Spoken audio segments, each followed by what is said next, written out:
The following may contain offensive language, adult humor, and or content that some viewers may find offensive. The views and opinions expressed by any one speaker does not explicitly or necessarily reflect or represent those of Mark Radulich or W2M Network. Please listen with caution, or don't listen at all.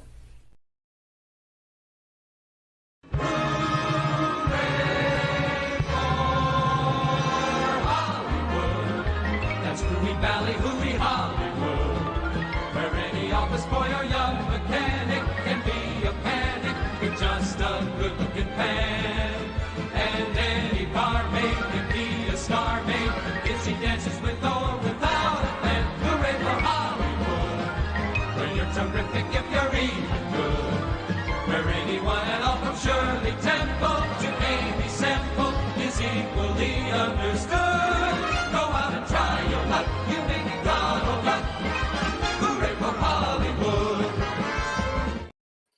Ladies and gentlemen, boys and girls, children of all ages, you belong up there. You are listening to a Radulich Broadcasting premiere podcast. Damn you, Hollywood! I just want to see if you were like going to mimic me or not. It's like my fist went up and your fist went up, and it was like we were doing a Black Power march. So, so I was like, what if I do more? And like, will you follow me? You Hollywood, and here's your host, Robert Winfree. Yay! Woo! Hey everybody, we are back after a week off because Mark would rather spend entirely too much money on rock week resorts, festivals. Can I tell you real quick? Sure. So I say to my beloved Jen, I go, Jen, I'm going to disappear for a week in May. I'm going to Rockville. Not a single time in any subsequent conversation after that did she get the name right. It was Rocktown, as in we're going to rock this town, rock it inside out. It was Rock City, as in Detroit. Mm-hmm. And this would do on and on. I'm like, no, it's welcome to Rockville. And she's like, right. Like, Rock Shanty. I'm like, oh, never mind. So yes, I was at Rockville last weekend. How was it? Let me finish the intro and I'll tell you. Okay. I've been instructed by at least two of my brothers to call you a degenerate for your choice of concerts while you were there. Okay, hang on. I had a great time, Chris. Oh, in fact, I talked all about this on last week's Metal Hammer of Doom, and I put the clip up on TikTok a few hours ago. What the fuck? What do you mean I'm a degenerate because of my choice of bands? Like, which band am I in trouble for? It was the guys on before. He told me, and I forgot. Oh, this is a great story. My two youngest brothers are pretty serious, not just metalheads, but like weird metalheads. Yeah. So you skip like Slaughter and Spite and. Sorry, I didn't want to go to the garage stage and inhale all the dirt like Black Lung Gary. Just saying, I was instructed to say, oh, you went to go listen to basically blues music instead of seeing actual metal during your Rockville This thing. Is a commentary about my choice of going to see Clutch. All your brothers can suck my dick at the same time. Just saying. Moving on. Your degeneracy to avoid some of the legitimately heavier stuff in favor of the metal equivalent of Billy Joel was definitely a choice. The metal equivalent of Billy Joel. Ouch. I don't have the time or the patience to argue with you about that. I will say. Fair enough. Message relayed is I don't care that much. I had no problem with your lineup, man. I thought you plotted that out very well, but I have to relay the information. So it's fair.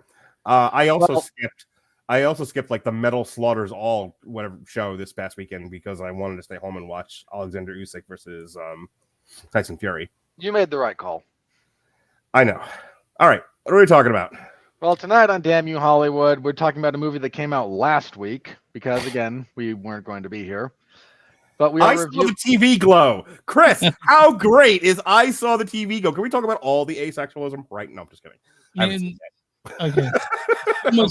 So much bisexual lighting in that movie, just everywhere. But I can't wait. I'm seeing it tomorrow with my kids. My daughter is very excited, as we all know. You should not take your children to that, Mark. So it's already done, pal. It's PG-13. It's not that bad. Kingdom of the You're going to regret it. But we are reviewing the Kingdom of the Planet of the Apes. So basically, we are Yelp You Hollywood today. All right. There's my one good joke for the evening. You're all welcome. I'll have more. Kingdom of the Planet of the Apes is a 2024 American science fiction action film directed by Wes Ball and written by Josh Friedman. It is a standalone sequel to War for Planet of the Apes in 2017. It is the fourth installment of the Planet of the Apes reboot franchise and the 10th film overall. It stars Owen Teague in the lead alongside Freya Allan, Durand, Peter Macon, William H. Macy. The film takes place 300 years after the events of war and follows a young chimpanzee named Noah, who embarks on a journey alongside a human woman named May to determine the future for apes and humans alike. It premiered at the TCL Chinese Theatre in Los Angeles on May 2nd and was released by 20th Century Studios, the only studio under the Disney banner releasing shit this year. Just about. You're not wrong. The film received generally positive reviews from critics and grossed over $237 million worldwide, becoming the 8th highest grossing film of 2024. More on that in about an hour. Give or take. So before we move on, just you sort of brought him on, but we are joined this evening by Chris from Movies That Don't Suck and Some That Do. Chris, welcome. Hi. Thanks for having me. Sorry you're stuck in the black hole with the rest of us now, but here you are. I have a very important question. When are you guys doing I Saw the TV Glow so that I can block my calendar for it? I don't know. Well, we actually were doing it Thursday, so I'll let Neil know. What, this Thursday? Yeah, it's coming Thursday. Oh, I might be able to make that. Okay, well, I'll make sure that Neil has the inability to plot out, more than a week it's like in 3 days, though. Yeah, what do you mean? Yeah. I'll let him know. but okay. Yeah. You also tell me what the other movie is I have to see. The other movie we saw, the Challengers. Oh no! Oh no! So two very disappointing one very disappointing film experience. One. Yeah. So if you want to see that, I don't know. Have you already seen Challengers? I have not. I've only complained endlessly about it, and I don't even know when I would see it at this point. Yeah. Maybe drag my girlfriend out Thursday, Wednesday night against her will to go see Challengers. She can nap while I watch it. Honey, it's for the podcast. Really, what's going to happen is you're going to nap, and she's going to give you the recap. Speaking of a recap, so right here on this network, the very same, we did an on trial for the Tim Burton Planet of the Apes, which there is no defense of that film. I don't remember what Sean and I said. I do remember us talking about it though. So there's an on trial for the Tim Burton Planet of the Apes. There are two DMU Hollywoods for the last two Planet of the Apes movies. We did not do the one with James Franco, and I have not seen any of the Charlton Heston ones, any of the originals. I've read a few of the Planet of the Apes comics. I have like a Planet of the Apes meets King Kong one, and I have like a Tarzan on the Planet of the Apes comic that Jesse and I did years ago. And that's about my association with Planet of the Apes. What about you, Chris? Which ones have you seen? What's your familiarity with the franchise? So I saw the first one years and years ago, just because it was in the cultural zeitgeist. So I watched Planet of the Apes. And then I know I love the most recent trilogy. Love it. Like almost all of it. So that's what I'm familiar with. And I was very skeptical at this coming one, but we'll talk more about that later. Okay. Yeah. You and I were pretty positive on the last two movies, though I think we acknowledged that they are dreary movies. They are slow. They are plotting. They are kind of a thinker. Hang on, plotting's a bit much for that trilogy. They are a thinking man's kind of action trilogy. Yes, they are definitely moody. They are very maybe moody is a better word than plotting. Yeah, there's a lot of ideas that are bandied about. There's a lot of emotion. There's a lot. The first one's actually the most colorful of the trilogy. That would be Rise. Yeah, Dawn and Rise. I'm like, which one is it? I know. I always have to remember. But Rise and War. I mean, they're by Matt Reeves, so they're kind of dreary just by his aesthetic in the first place to me.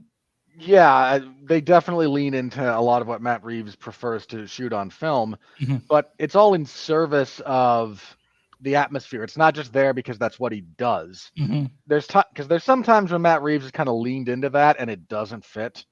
It absolutely fits here. It's done for a purpose. Mm-hmm. I tend to think Dawn is the best of that trilogy personally, but because the first one is bogged down by a first half that spends way too much time with a plank of wood masquerading as James Franco. He's great on the Deuce. We've never reviewed it, and I don't necessarily want to litigate that movie here, but I actually really enjoy it. What is the first one called? Is it Rise or is it Dawn? Because I think it's Rise, Dawn, and it's War. Rise. Okay, Rise. Okay. Rise. Got it. Okay. Rise. I actually like the story of Rise. I like James Franco as an actor. I don't have your prejudice against him. I enjoy the story of kind of like this world that is about to go over the edge, and sort of like a revenge fantasy, where the apes like kind of get back at human beings, and it's the apes sort of taking the place of the machines in the Terminator movies. Right. We are masters of our own domain, and we bring about our own demise. The Planet of the Apes franchise, at least told through the story of Rise, is essentially let us think about what we're doing and why we're doing it and how to control it, or what's going to destroy us, which is, I would say, a pretty profound, pretty constant theme in science fiction writing. I think a lot of science fiction writings, take the idea of, let's think, especially in the, coming out of like the 60s and whatnot, and, the atomic age, going, hey, we've created a fire that can destroy the earth.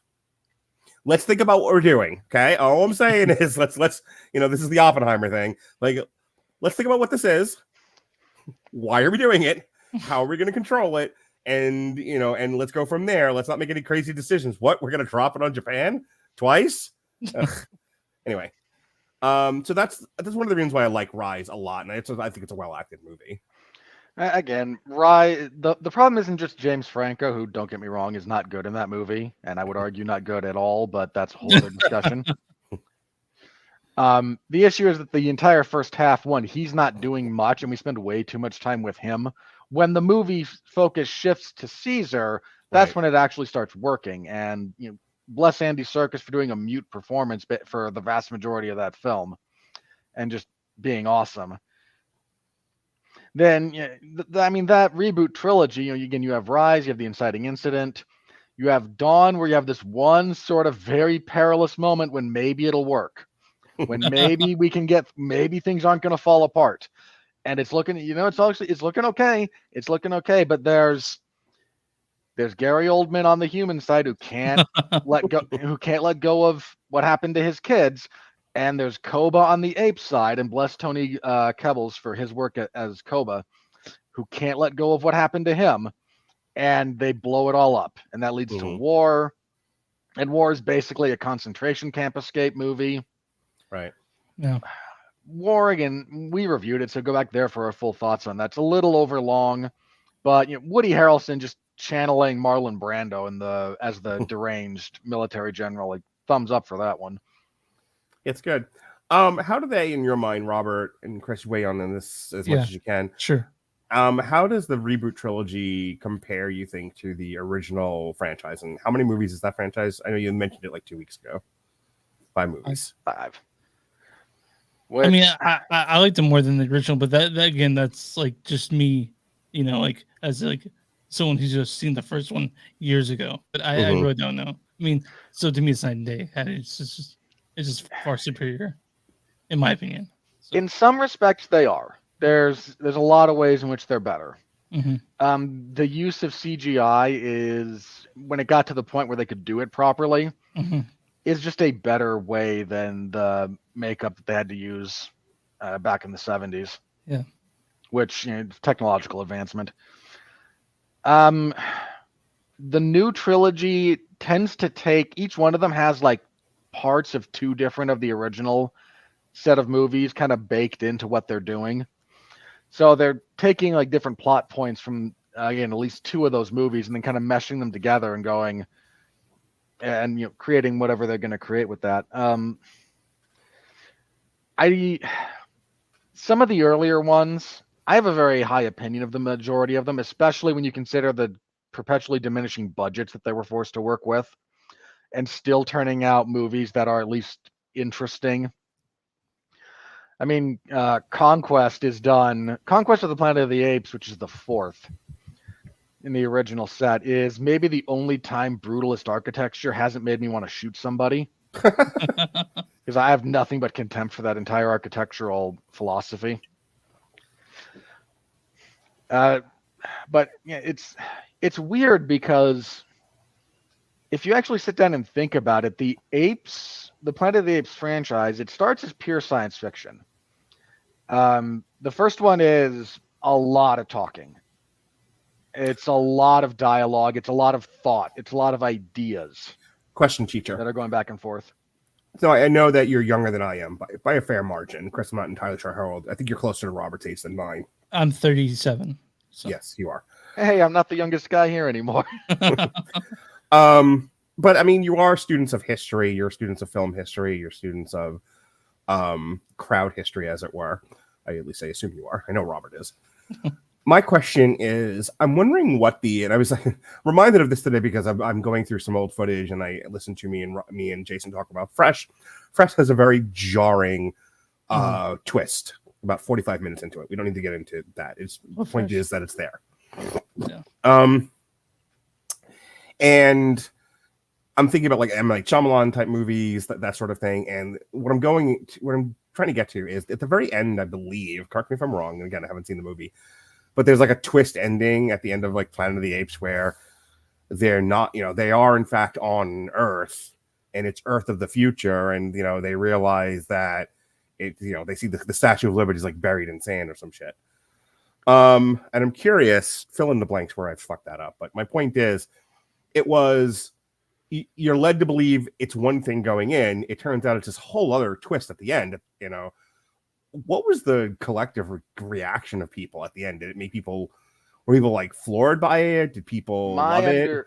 My understanding is, a lot of people were floored by it. The original author, because the Planet of the Apes is based on a French novel. Mm-hmm. And the apes in the novel are actually have what would be much more of a like futuristic society instead of a more primitive one that we get in the movies. Mm-hmm. And that one actually is just a different planet where apes took that evolutionary path. Okay. And so the author was not the biggest fan of that twist ending, but it's one of those moments that's almost impossible to fully like recapture, especially back then when there's, nowadays everybody would blast their reaction on TikTok and again, it would be everywhere. I have to draw a comparison, and I know, like I joked, it's like we don't talk about Bruno, we don't talk about Tim Burton's Planet of the Apes, but he was totally going for that shock ending, and he wanted to recapture lightning in a bottle with the Abe Lincoln as a gorilla reveal, and hang on, do we want to have this?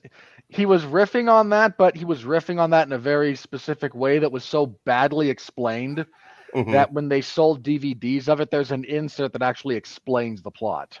It doesn't matter. The point is, again, I actually kind of hate that thing because we shouldn't be having to do homework when it comes to these movies. The point was he created a visual, and that visual is supposed to evoke the same reaction from the audience that you get at the end of the original Planet of the Apes. Yeah, there was definitely some reference being made there. And the point of it is, it's just like you can't, it's like, what's it? Charlton Heston's line is like, "Oh my God, you blew it up! Well, you maniac," or something like that. Yeah. And as opposed to Mark Wahlberg's fart face, like it doesn't quite capture the same True. Emotion. You were saying. Well, again, like the closest I think we could get, there's one of the episodes of Mad Men is set when that movie comes out. Yeah, absolutely. I remember that. And Don Draper takes his kid to see it because that movie's rated G. Now, bear in mind, 60s, so you got like G, PG, and R, and X. Like the rating scale is almost completely different. Again, virtually alien to how it is now. And all we see is at the end of the movie, Don and his kid kind of turns to him and goes, "Wait, so it was here the whole time?" Yeah. And the kid is like, Jesus. It's again, like it's one of those moments that just it's where, because that script was at least partially written by Rod Serling of, the Twilight Zone fame. Mm-hmm. And I think that's kind of one of his contributions to it, is that ending. That, like, the whole setup for that is astronauts go to outer space, they achieve near light speed travel, try and use exploration, whatever, and they crash land on a planet, and we spend the whole movie thinking it's a different planet, Right. thinking they went, forever and a day away, and they just landed on this alien world where humans never evolved the ability to speak and are hunted down by sentient apes. Right. And that movie is basically, a lot of it is Charlton Heston arguing for his personhood. Again, it's pure science fiction. And then again, the big twist comes at the end. But that whole franchise, I've mentioned this before, like we're up to, 9 movies now in this, 10 technically. There's 10 movies with the Planet of the Apes title attached to them. And there's like 2.5 bad ones, Mm-hmm. which is a really remarkable feat of consistency.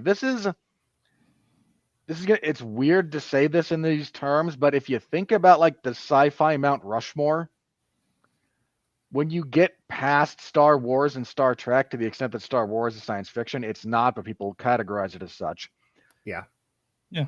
The Planet of the Apes franchise is kind of number 3. We fucked up big time, because when we had our conversation of what could have replaced the Fall Guy for it to kick off, we went right past this. I didn't even acknowledge it, because it's one of those things where I am perpetually let down by this country's lack of intellectualism. So I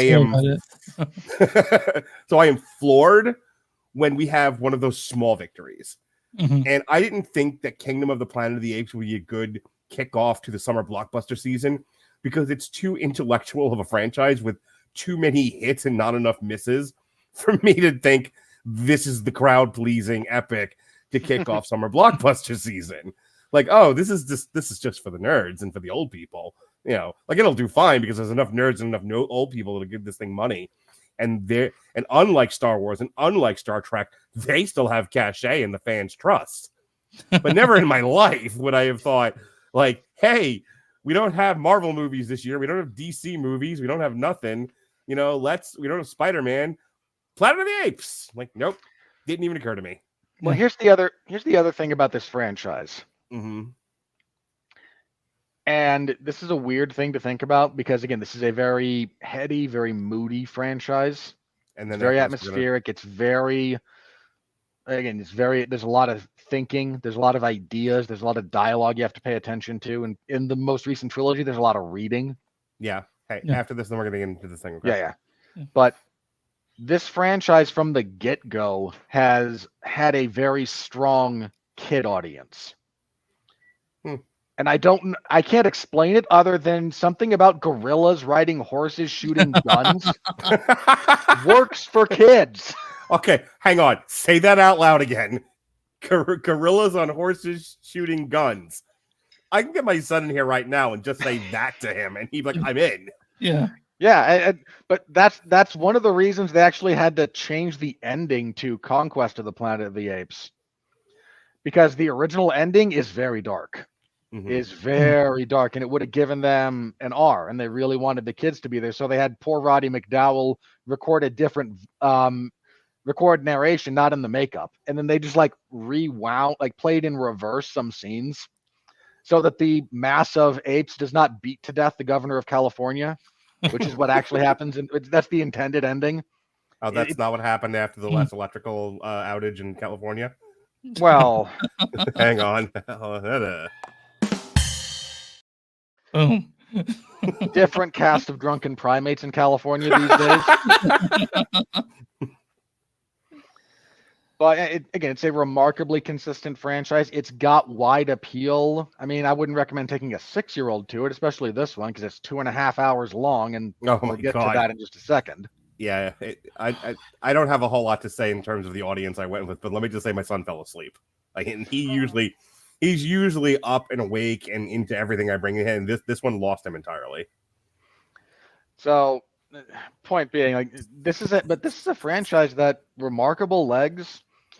These days, it just shows up once every 3 years, has a pretty good hit, tells a good story, and goes away.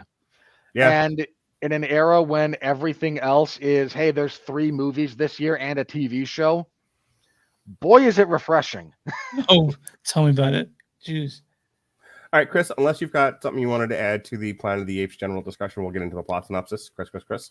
Let's just get to the synopsis. Not much to say about the. All right, Robert, get to the synopsis. You heard the man. So He's in charge. we open with the funeral for Caesar, the Andy Serkis character from the reboot trilogy, who died who got to see the promised land, but like Moses, was not allowed to enter. And it is his funeral.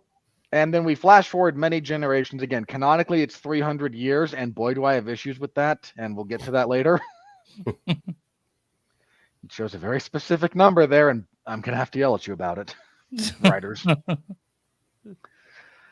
We flash forward again about 300 years, and we follow Noah and some of his friends. These are chimps. We have a whole troop of chimpanzees. These ones again, we've got the like quasi-utopian agrarian society going on here that everyone thinks is what happened with all the Native Americans. All evidence to the contrary, because narrative. And they train eagles, like humans have trained falcons, because chimps are stronger than humans. They prefer the eagles, so they raise eagles and they train them and they help them hunt and do all the stuff that you do with for people who falcon. And everything's great, more or less. But as our trio is returning from collecting their eggs that are going to then be bonded to them and they're going to hatch, and this is the thing we're going to raise, is our coming of age ceremony. Their horses are kind of monkeyed with, pardon the pun, by a human, who they kind of chase away. And then we're kind of getting towards the border of where we're supposed to go, and we get to see the chimp village and everything. And the chimp elders are like, hey, because we're a small town, we got one guy. So you go scare off they call them echoes, the humans. Go scare them away. They'll run away from you, because we got one warrior. And life is kind of good. And then a human shows up and accidentally crushes Noah's egg, so he's got to go find another one. And as he's out, he sees our local warrior get overwhelmed by masked chimps and gorillas. We don't know who these guys are, but they're violent. They're looking for a human. They follow a horse back to the village, which actually made sense and I thought was kind of cool. And they burn down the Eagles clan's village, and they murder Noah's father, who's kind of the tribal chief. And they leave Noah for dead, and they take everyone else to slavery, like you do.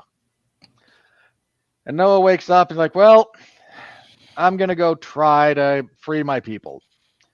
So he starts following their tracks, and he stumbles across an orangutan. Well, sorry, the big kind of twist is the gorillas, as they are capturing people, are doing it for Caesar. And because Caesar was a good guy, I'm like, wait, these are bad guys, and they're doing it for the good guy. Whatever are we doing here?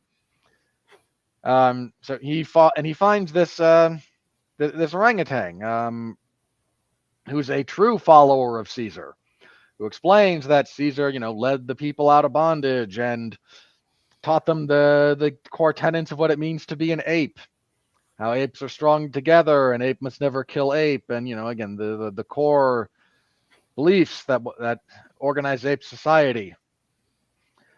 And now there's, this other group that's sort of bastardizing his name, and they're focusing on, hey, apes are together strong, and as long as you're under my leadership, we can all be strong together. And isn't that great? Because this is how tyrants evolve over time, and it's never good. And the orangutan starts going with Noah, and they find our other kind of lead character, the female human. They call her Nova, which is a reference to character from the original trilogy. And then they find humans, and the humans are around zebras, because we're in a major city. Like, we go through an airport at one point. It's all well grown over and kind of wasted, but it's an airport. It's getting very Logan's Run vibes. That or Last of Us, if you've played the games. I haven't. I haven't, and I'm 100. I was referencing Logan's Run. Thank you. the one movie wherein you would have been dead by now, but sure. You've never seen Logan's Run, people. So they find zebras because, the zoo broke down and the zebras got out and like, hey, horses with stripes. That's interesting. And then they see a bunch of humans and like, oh, I thought all the human herds were gone. And they try to like send, again, at the moment they call her Nova. And again, okay, go be with the other humans. It's great. And Noah goes back to resume looking for his people. And then the Caesar apes show up again and they're rounding up the humans and they're really after this one human. And Noah saves her, and then he and the orangutan, they all kind of regroup and like, well, they're really after this one human. And then she talks, and putting this moment in the trailer was one of the dumbest things they could have done in the marketing for this. Yeah, tell me. Ugh. Let that be a moment for the film. Best thing Rise of the Planet of the Apes did was not put Caesar yelling no at Draco Malfoy in the trailer. Like, let that just be a moment for the audience. Caesar is home.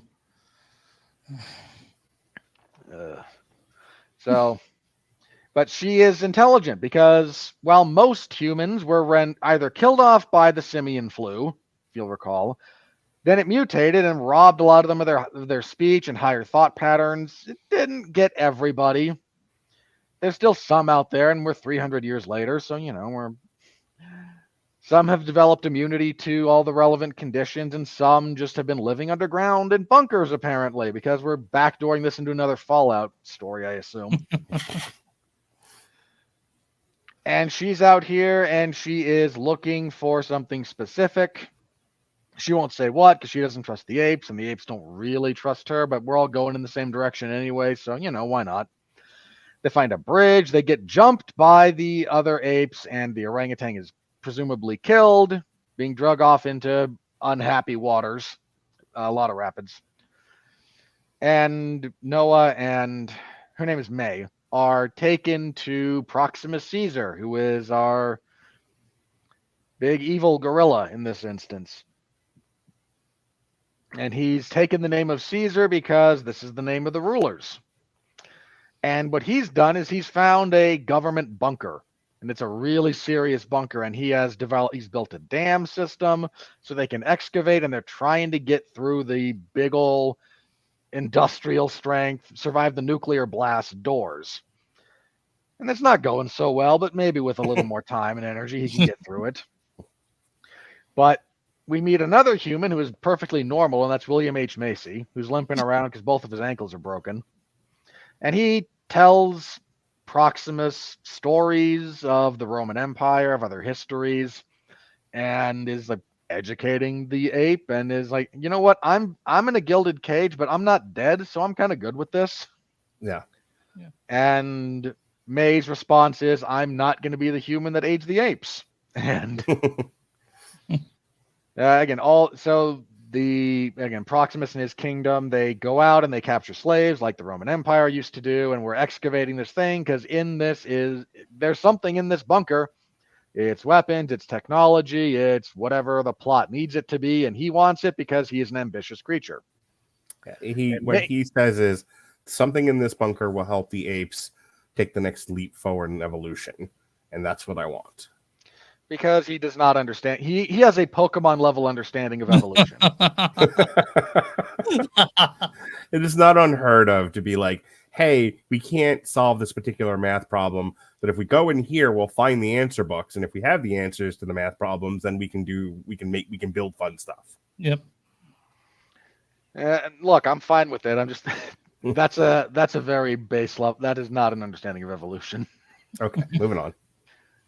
But this is where May is trying to get, because there is a hard drive in there or something similar that she wants to try and help reverse engineer the virus in question to try and, fix what's wrong with most people who run around in loincloths. And you knew she was a special human because she had pants.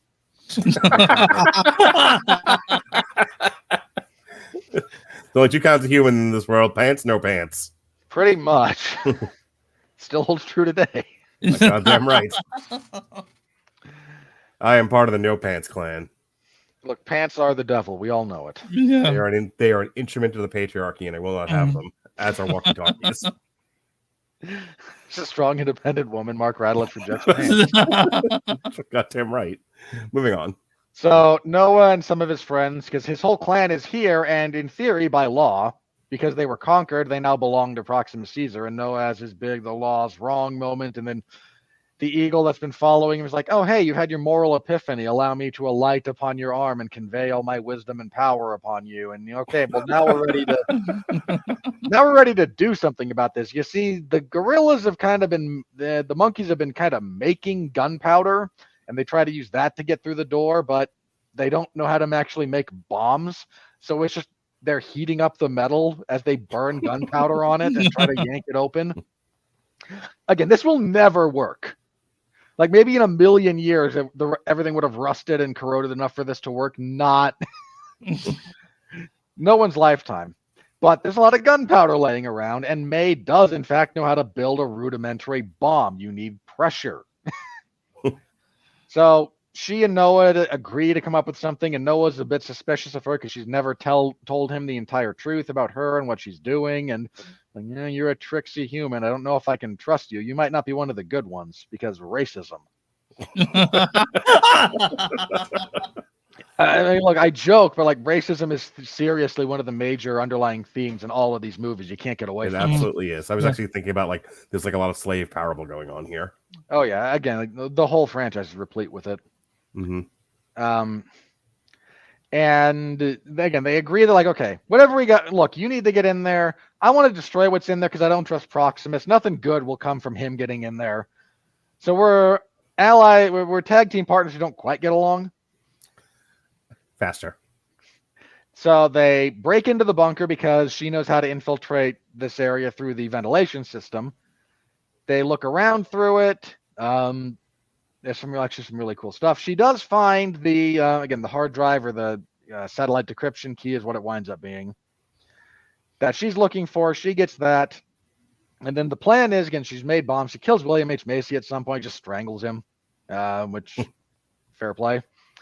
They're planning to blow up the dam that Caesar has Release the river. Yes. At the same time, they're going to open the vault from the inside. So all the water's going to rush in. It's going to ruin everything in there, and there will be nothing for this mad monkey. This is the plan. And it's not a bad plan. Again, they get in there. She gets what she needs. They're all ready to do the thing. They open the door, but somehow Proximus is aware of their plan.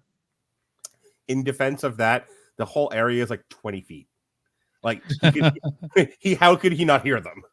Like, this is not the cruise boat in the next cabin. Yeah, it's not the dumbest thing this movie does. It's more just. I see what you're doing. It's more just super convenient that he's right there. Hang on. I hear you. The setup would have worked better if it had come out that somebody betrayed them, that somebody told him we're going in. I hear you, but it's literally like, when someone betrays you on a pirate ship. Like, I can fucking hear you up there. I was waiting for Dennis Hopper going, I can hear your fucking radio, you stupid shit. Like, there's no way he doesn't hear what they're doing. So even if like you don't write that in there, at some point there's got to be like a chip going in there like, hey boss, I don't know if you know this or not, but they're monkeying with your vault. Get it? Again, like I'm willing to go with this is not the dumbest thing the movie does. It's poorly set up. Also, every single movie ever since the beginning of time has this thing where you open the door and there stands the villain. Yeah. I know, and again, sometimes it works better than others. Here it didn't quite work the way I think they wanted it to. But anyway, so now Proximus has brought forth all of Noah's clan members to be front and center for this, so they have a convenient excuse for why they survive in a minute.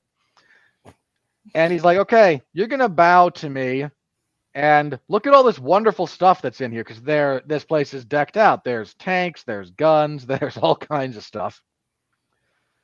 And he's trying to get Noah to talk more about what's going on. You're going to help me, curse you. And he threatens to kill one of the chimps. And May pulls a gun that she got out of this and shoots one of the chimps dead. And Proximus is pleased as punch by this and just goes, "Hey." He looks at her and goes, "Oh, sweet. You Got can any more of go. Are them?" there more of those here?"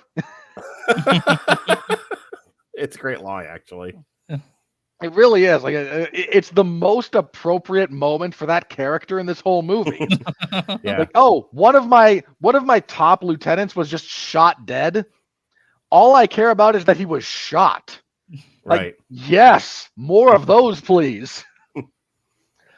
And May's response to all of this is, "I can't let him have this." And Noah's like, "You can give me a minute here. I don't want everyone to die." And she's like, "Sorry, I can't wait." So she runs over and she sets off their bomb, blows up the dam. The sea starts flowing in. Several of the monkeys drown, but the ones we care about all escape back the same way that they infiltrated, because Noah and his couple of buddies know how to get out now that direction, which, hey, sweet. So they all escape up top. Proximus escapes up top as well, because of course he does. May heads out. Proximus threatens to murder Noah and is about to, and then but Noah is all the Jedi, by which I mean he channels. You know what, Mark? This is the second movie in about 18 months where the villain is defeated with the power of song, and it's weird that it's happened twice. Yeah, there's a trend happening in Hollywood. But they sing, and they sing to let all the eagles that they train know who they are. And apparently all the eagles that they let loose when their village was burned kind of followed them and are just hanging out here on the coastline. So they start singing, and all the eagles show up, and they knock Proximus off the cliff, and he falls to his death. And Noah's like, "Okay, we're going to go home.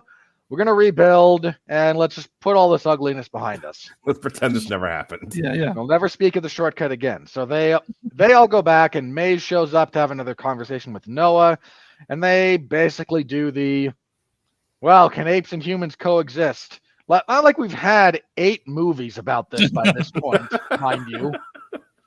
My other major gripe with this. Mm-hmm.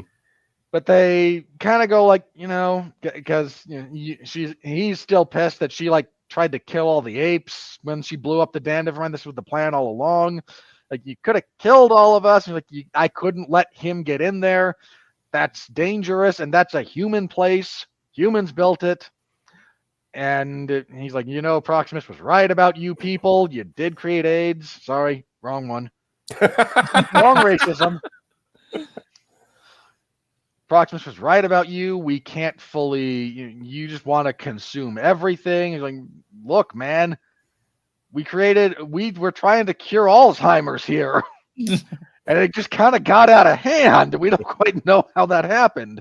Got away from us. All right, a little bit." And so she heads off. So he starts rebuilding his tribe and takes his girlfriend on a date to go look through a telescope, which is actually kind of cool. And she goes to a bunker.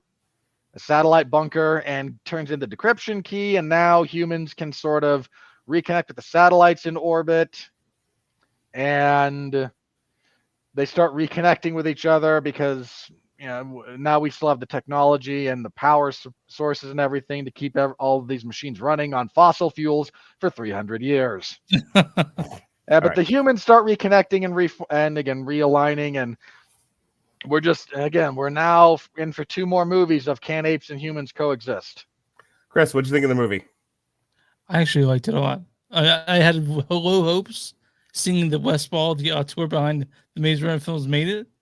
It's true. And so when I saw when it wasn't awful, I was happy with it. Because I expected it to be terrible, honestly, but it wasn't terrible. And so I don't know if that makes me like it more. I actually kind of liked it. But an inflated sense of enjoyment. Yeah, it was over long. It was about 20 minutes too long, in my opinion. Yeah, because and like you said, I don't mind a lot of talking. I'm a talky guy because of movies, but there's a lot of that. But for the most part, I liked this movie. I thought it was fun, but it's not even close to like the best of the last 3, in my opinion. Probably not. But it's good. I liked it. The action was fine. I just like apes. So seeing a bunch of this, I was happy that it wasn't terrible. and then it's fun, and I don't miss Andy Serkis, even though he's great in anything he's in. But I like this movie quite a bit. I mean, quite a bit. I like it a lot. I think this would have worked better as a television show than a movie. This movie is going for a gravitas that it doesn't have. It feels like it feels like a chapter in a series. That's why I was like, I think this would work better as a television show. It seems like an episode of the Planet of the Apes series. It is way too long. Like, Yeah, for the record, people, this has a runtime of 2.5 hours. So real quick, I go to tell Melissa I'm going to take Jonas and Trey, my son and bonus son, to the movies, and she's like, okay, well, I'm going on a mommy-daughter date with Lily, but you have to get them to Culver's by 3:30 for my ex-father-in-law's birthday. And I'm looking at the time, and I'm looking at her, and I'm like, listen, I know math is not your strongest subject, even though you're a teacher. However, it's a 2.5 hour movie, and it starts at 12:30, motherfucker. I ain't getting there by 3:30. Calm the fuck down. I'll get there when I get there. That's true. But yeah, it is way over long. I mean, like 2 hours, you probably could have done it, but I see an hour and 45 minutes here. It's a beautiful movie. The motion capture is superb. It's the star of this thing.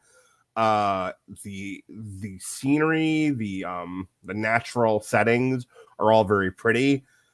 The story in and of itself, it's pretty basic.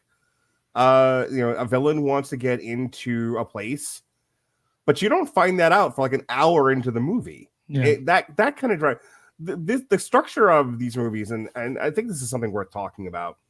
So I don't need to necessarily take up the whole time talking. You guys can weigh in. But it's a kind of a weird structure because after you kind of meet your hero characters and you get to know them, and there's a little bit of world building going on because we're going back to a place, but it's years later. So it's an almost entirely new movie.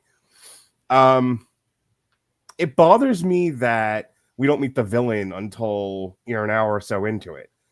And you don't get his motivation until you're an hour or so into it. And I'm thinking about, like, Chris, I want to address this to you specifically. I'm thinking about like traditional movie structure. And I've been accused on many times on this podcast by Robert that I am a little too married to traditional movie structure, but it's traditional movie structure because it works. And what, I think you can play with it, but something that works for a particular reason. When I think about a lot of movies, you meet your hero, you meet your villain in the first 30 minutes of the movie. Right. Your central conflict is established in the first act, not midway through your second act. So I spent an hour or so of this movie wondering, where the fuck is this thing going? And if you're going to wait that long to say it's going here, then the stuff along the way has to be more compelling than this was. I'm not saying this is a bad movie, and I'm not saying I didn't like it.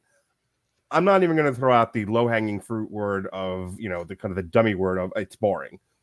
I am saying that they don't really pepper enough interesting stuff in that first hour to get me to the big reveal that Proxima Caesar is your villain.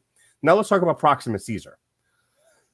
Sending your goon squad to rape and pillage the village is well and good. But I needed more. I needed more of what makes him a threat. The implication of a monkey running around with a gun, while hilarious, and we can infer a lot. And there's an argument to be had of why can't you just let the audience imagine it? Come on. Yes, in 2024, as regular human beings, we can imagine what horribleness an army full of apes with guns, but except we just had 2 movies of that. We literally had 2 movies of what if you gave the monkeys machine guns? What would they do? Well, they'd kill us all. That's what they would do. In this one, they just have little electric sticks, like basically. My point is, yes, they have tasers because don't tase me, bro. So my point is, like, I needed to know what's the existential threat of this particular guy with this particular army. Like, you don't know how many other clans there are. You don't know you don't know that there were any human settlements really until the end of the movie. you have like the primitive humans, but you see them once, you see them once. You don't know how their society, is working, if there is one. do they travel in packs? Do they live in the trees? Like, where are all the humans? What happens if Proximus Caesar gets tanks and guns? There isn't any of that in the movie. It's just assumed like, well, this is a bad thing. Nobody should have tanks and guns. That's that's weak for me. I think when it comes to it's more of a threat for Noah, thinking this guy has it, and I guess Nova or what's her name in this movie? May. I don't have a problem with actually the way it's revealed. That didn't bother me too much. But I do see where you're coming from. They don't accentuate the stakes in this movie enough to make it interesting to me. They don't give you enough interesting stuff. Proximus, you think about Proximus needs to. One of the things Proximus needs to have done is the villain expansion speech. This should have instead of opening up with Noah climbing a tree. This needed to open up with Robert, Transformers the movie. Okay, how does that open? That opens with a peaceful little planet of robots just hanging out, just chilling, and all of a sudden, ominous look! It's Unicron, and they're just like fucking panic, and down comes this monster from space and eats the planet, and they all die. It needed that kind of a moment. We needed to go to a different clan on another side of the world, and Proximus going, bring me, I need whatever it is to get into this fucking vault. Bring it to me. Like, trying to bring the women, just burn everything. I want it. Look, he needs slave labor. So you just need to throw a scene in there of him, throw an earlier scene of him getting that. Right.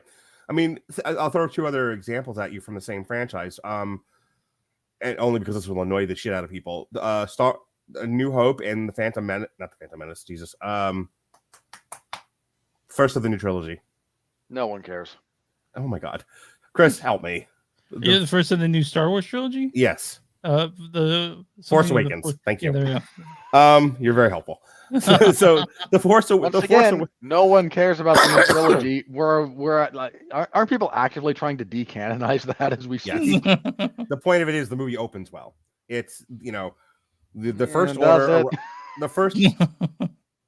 The first order arrives with Kylo Ren. The stormtroopers rush through like, we're finding a thing. Get me the thing, and there's like, you can't have the thing. Shut up, old man. Yeah, with your head. And like, right at the beginning, you know who the villain is, and then what's the next thing that happens in The Force Awakens? We shift to Rey. I needed that here. I needed to know what the threat is at the beginning of this movie, and then let's go meet Noah and his. This is a slow crawl at the beginning. And it kind of drove me nuts. And it doesn't hook you until much later in the movie. And by that point, you lost half your audience.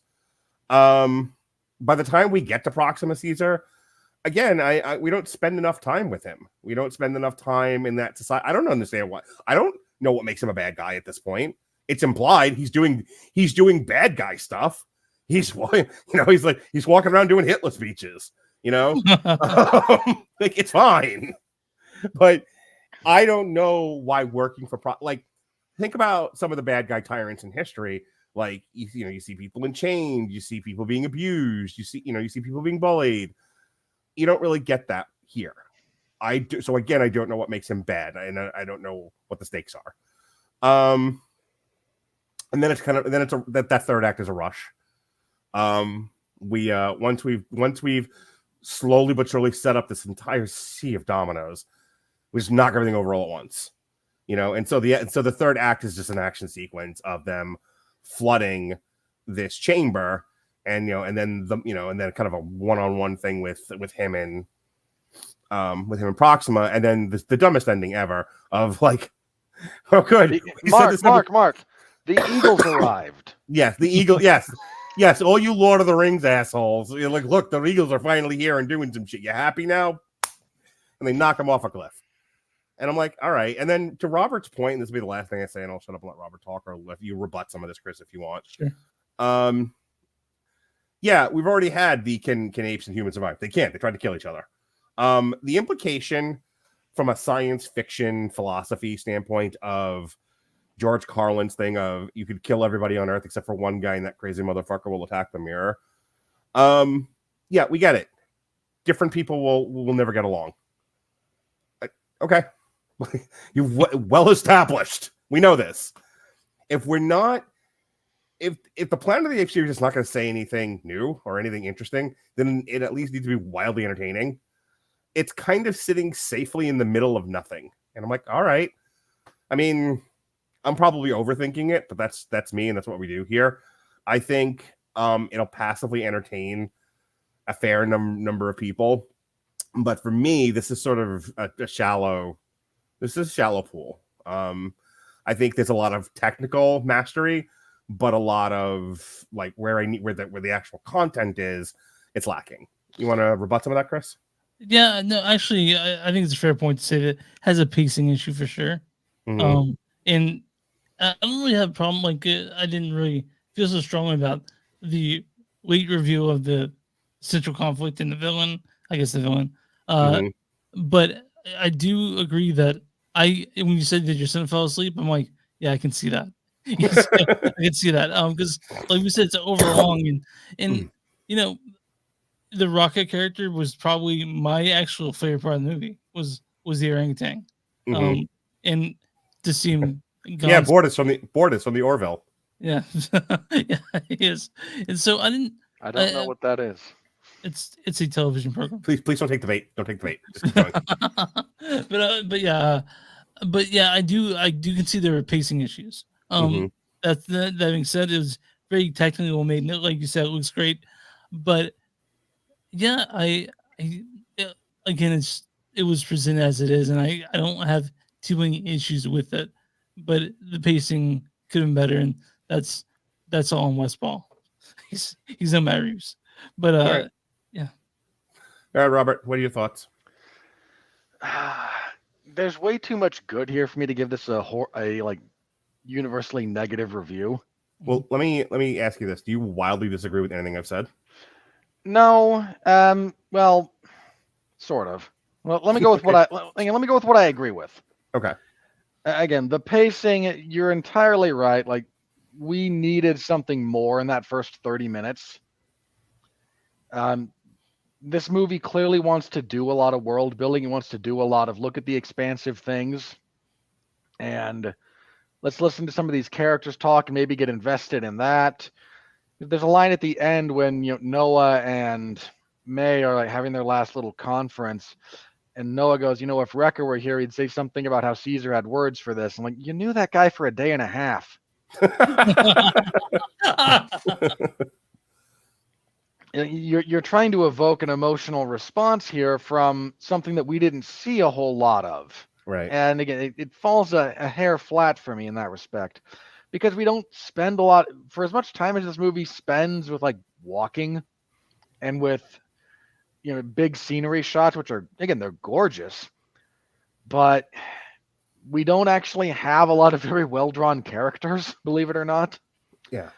I think if I have a major problem, if I think like that there's something foundational here that fails, Noah's not a very interesting character. You took the word right out of my mouth. He feels like an empty vessel you're supposed to project yourself into. And it's not that can never work as a character, but it can't here. Do you think they're gonna maybe use different apes in the next movie, like different clan to come fall with the humans in this one? I don't know. They might. It's certainly possible. Yeah.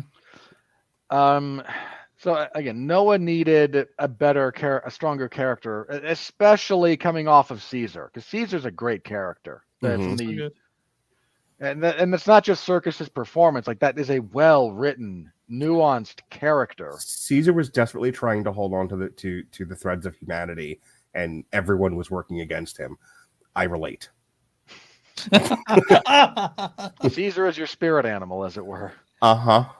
No, I am desperately trying to keep things together, and not a single person is working with me. Not a one. And then and then I get misquoted. And then there's at least one actively working against it. At least. At least. So that's one of the things about this movie that could have been done a little bit better. I'm actually okay with introducing Proximus down the line, Mhm. but we need some indication of the threat earlier. Like we don't need the character necessarily right away, but the fact that we don't even get the threat that his kingdom represents until the apes attack the village. Do a scene where part of the reason the elders are like, no, we don't go through the Lincoln Tunnel or whatever it is. It's a railway tunnel. Like that's the valley that they're not supposed to go beyond. Have a scene where they go like, we don't go through that because on the other side of that is this kingdom of maniacs.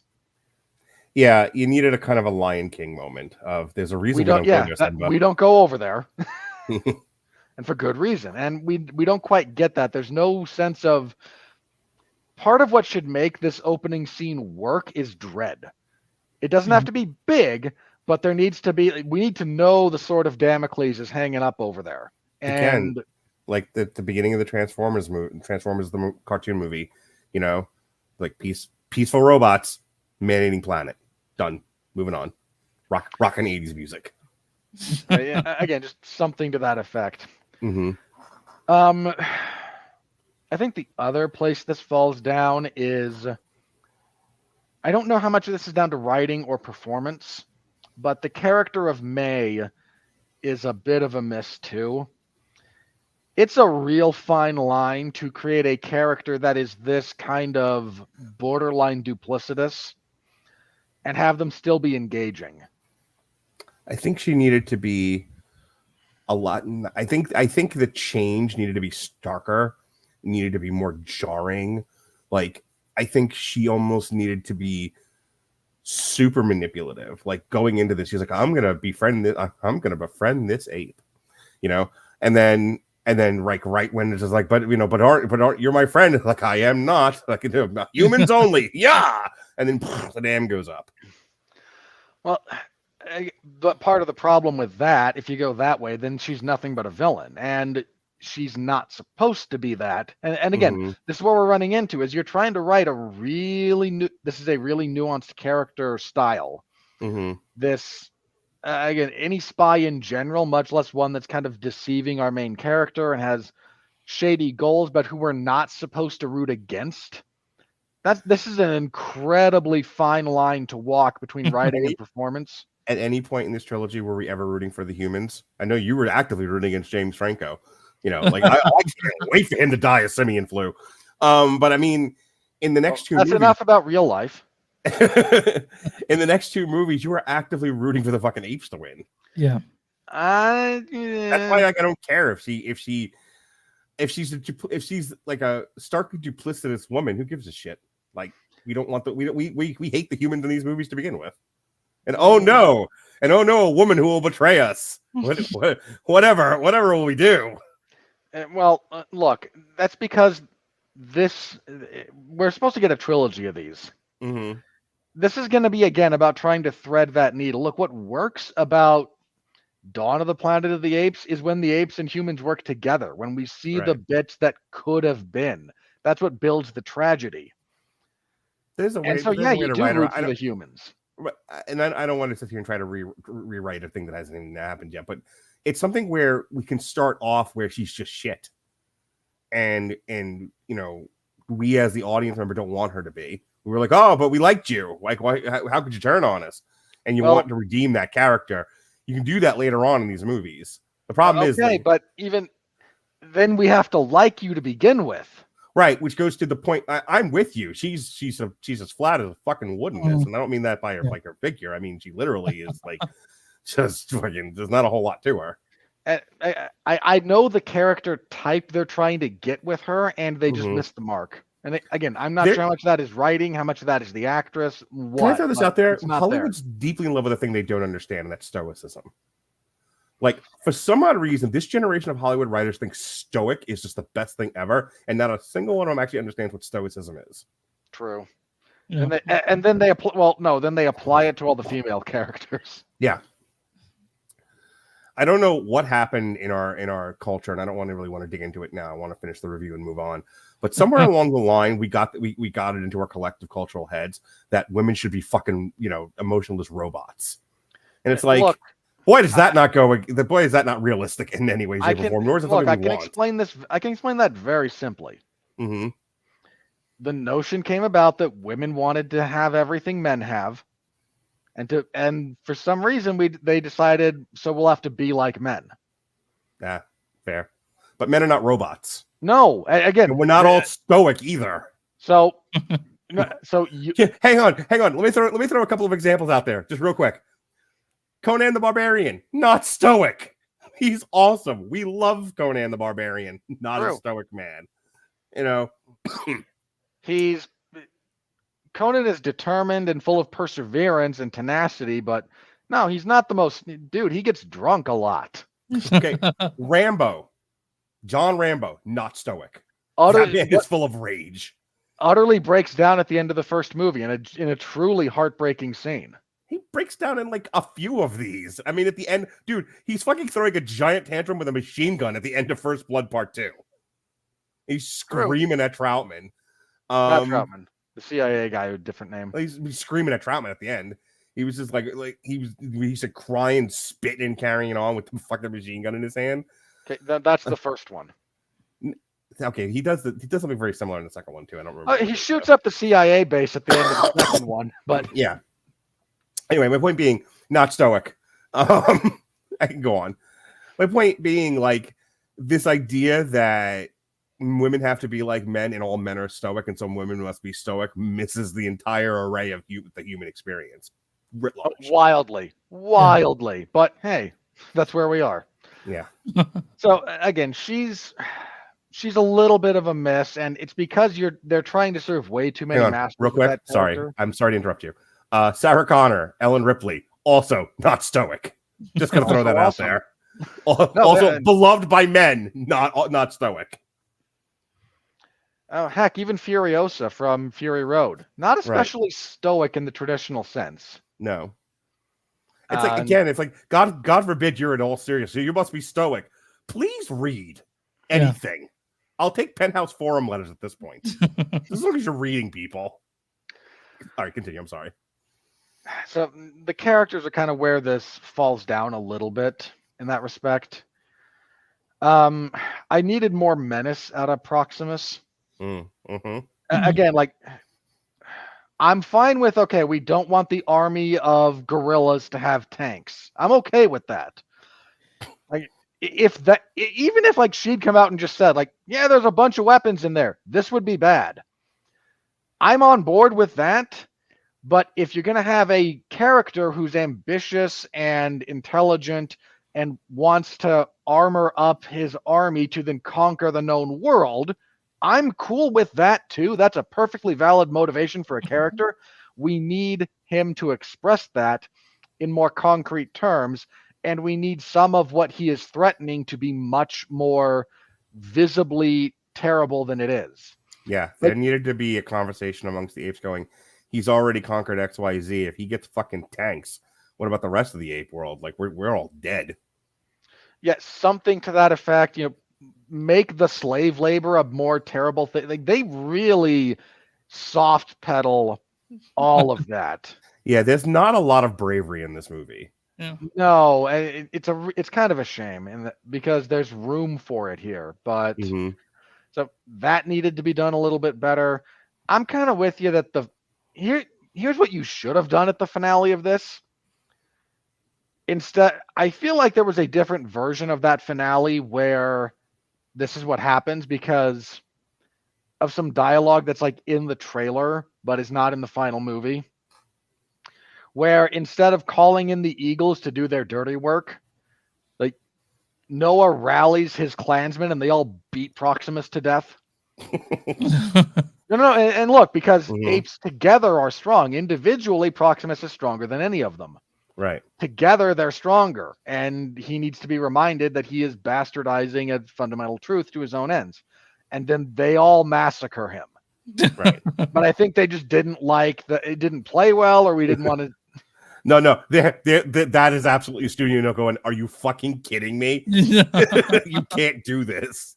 So Like, instead, well, we we've all got to- sing and summon the birds. So we'll have the birds knock him off a cliff, and he'll go wahoo and goofy down the cliff. Pretty much. Again, not. There's a much braver choice where they all kill him, and then this tribe has to go back to try and put things back together.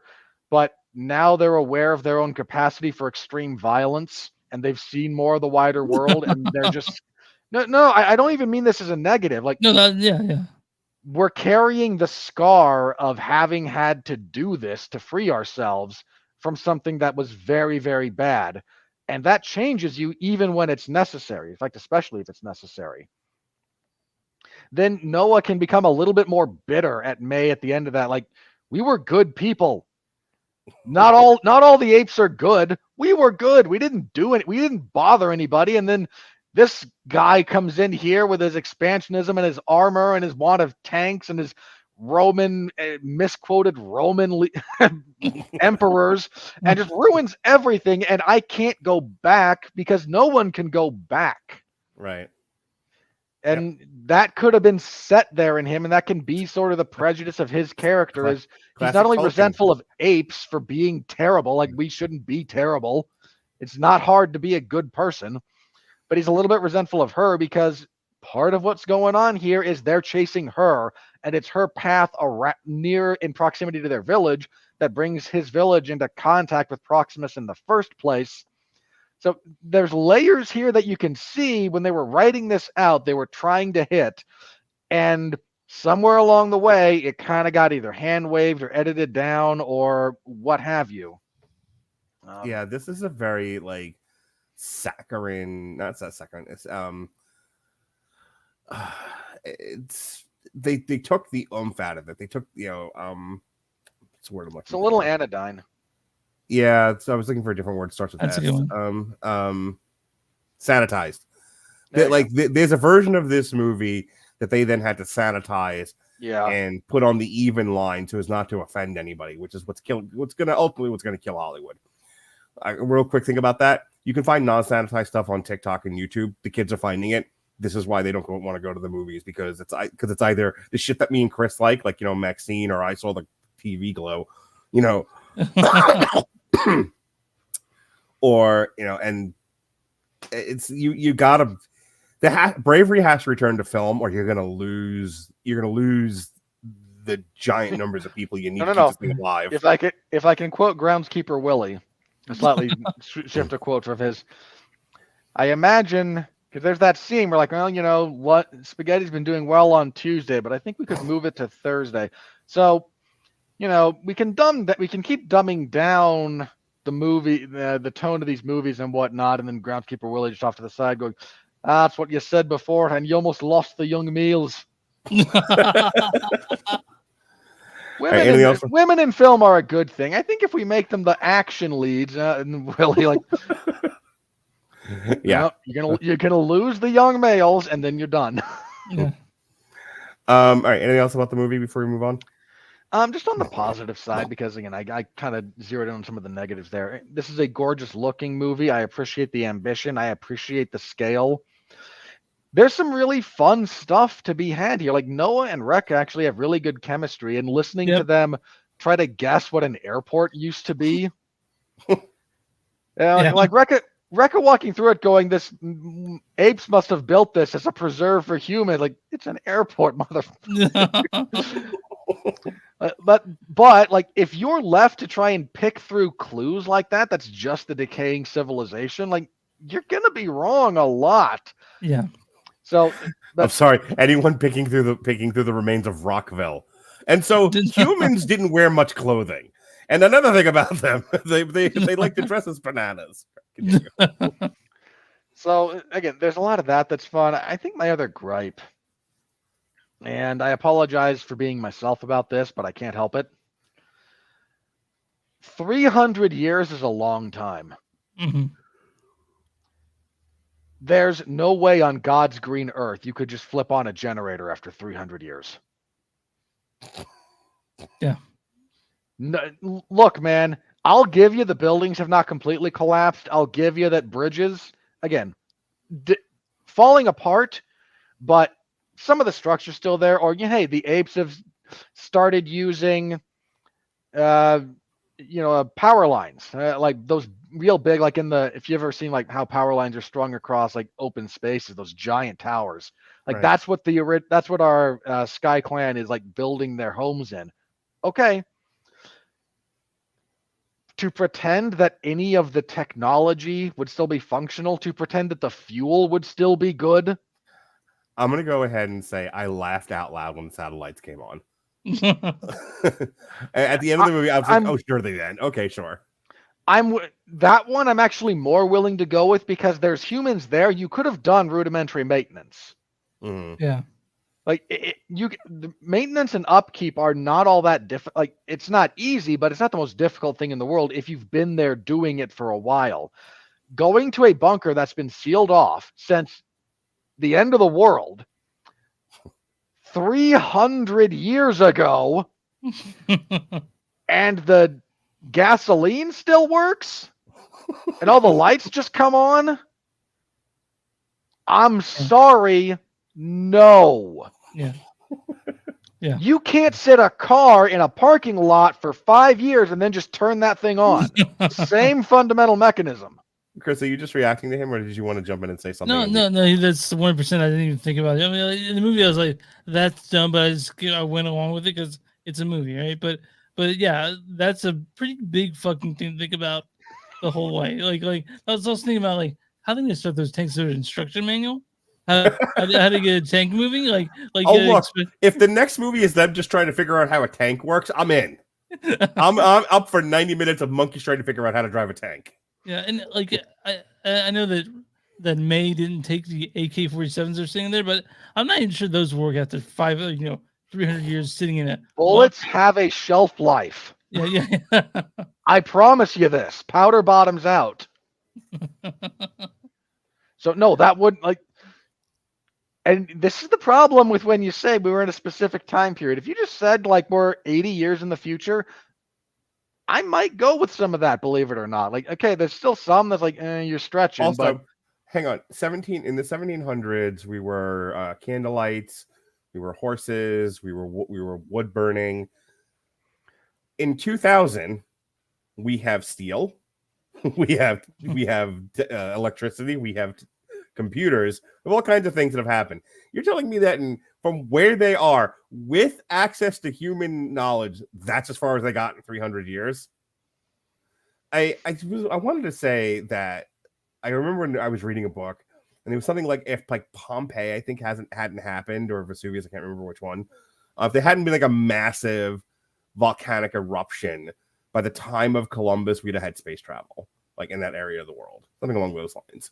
Like that's a slight exaggeration, but no, I know the theory that's being put forward there. Right. There's a handful of events throughout human history that, and some of these are natural disasters. Again, there's a handful of different caldera eruptions that like wildly reduce the human population. In fact, if you trace the human genome back, because you can do this, there's a couple of points when you can see it. Like it starts out here with genetic diversity, and there's a couple of points when, right. Like something bad happened that wiped out a lot of people. They don't teach it anymore in elementary school or high school or junior high because they don't teach this kind of thing anymore.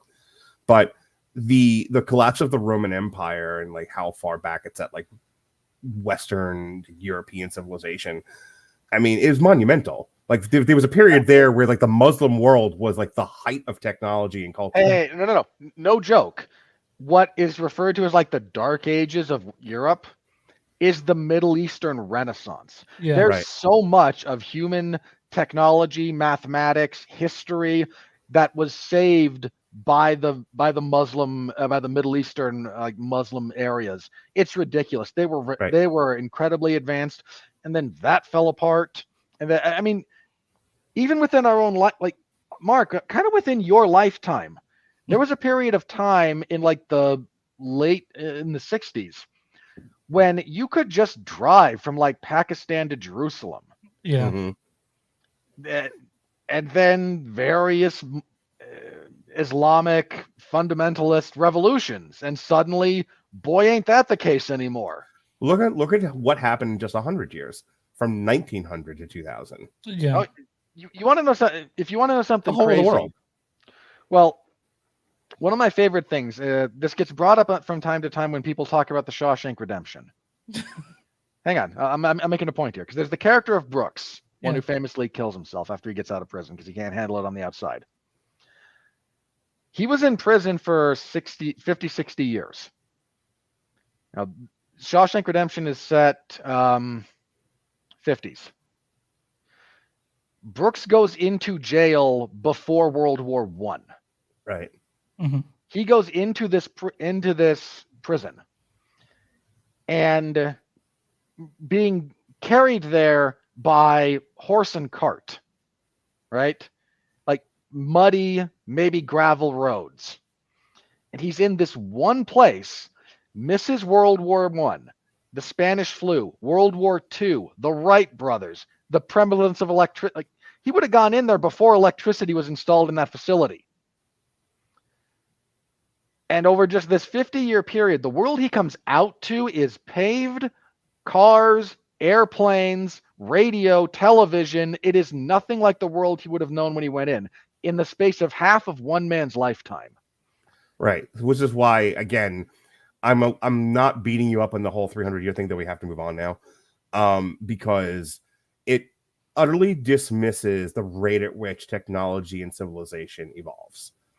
I mean, And they I'm were sorry, talking about human, evolution and technology. dude, the whole conceit with Planet of the Apes is that they're now they're now as smart as humans, and they have this. And we didn't burn the Library of Alexandria down. They have it. They have all the human books.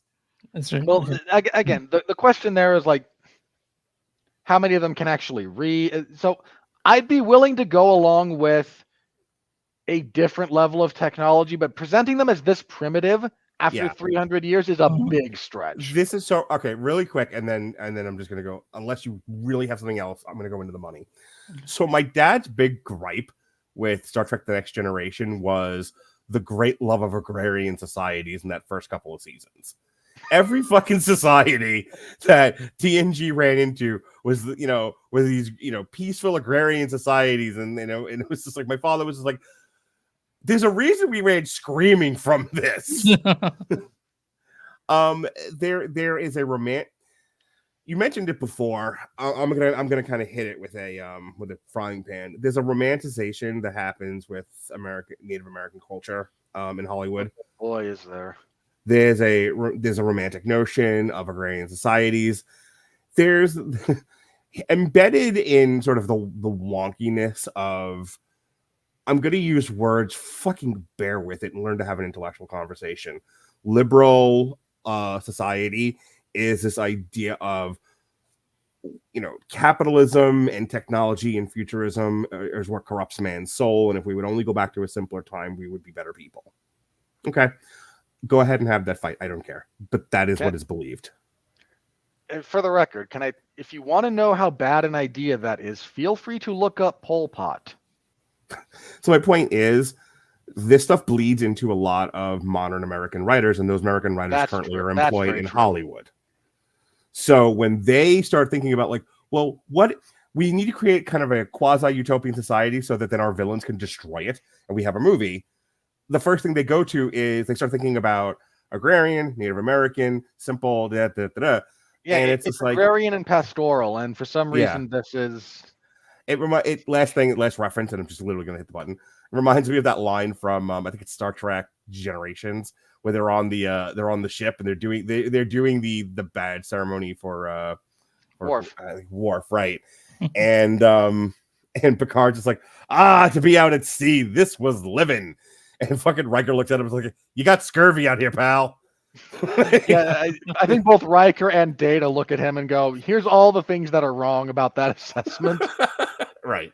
And for the record, if you want the single best takedown of the boy Native Americans were sure peaceful before the white man, there's a clip that gets circulated from an HBO mini series from years and years ago. It's called Bury My Heart at Wounded Knee, which, bear in mind, Wounded Knee was a terrible massacre perpetrated by the American government, but there's the backstory. There's a clip from it where one of the army officials is talking with Sitting Bull and says, why are the Black Hills yours? And well, because the Great Spirit said they are. Like, we know you took these from the people that were here before you. Well, you armed us with that. And he's like, no, so why do you want these ones? Why don't you go back? Why don't you want land in Minnesota where you came out of? Oh, right, because you got driven out of there. And well, you people armed our enemies and you armed us. And then this response is just, the notion that you were a peaceable people before the white man showed up is the most fanciful thing you could possibly say. You're no different than us. You conquered this from a people because you wanted their land. We've conquered it from you for no less noble a reason. Deal with it. Mm. All right. With that said, can I move on? Yeah. Yes, sir. All right. Here we go. Here comes the money. We're in the money. We're in the money.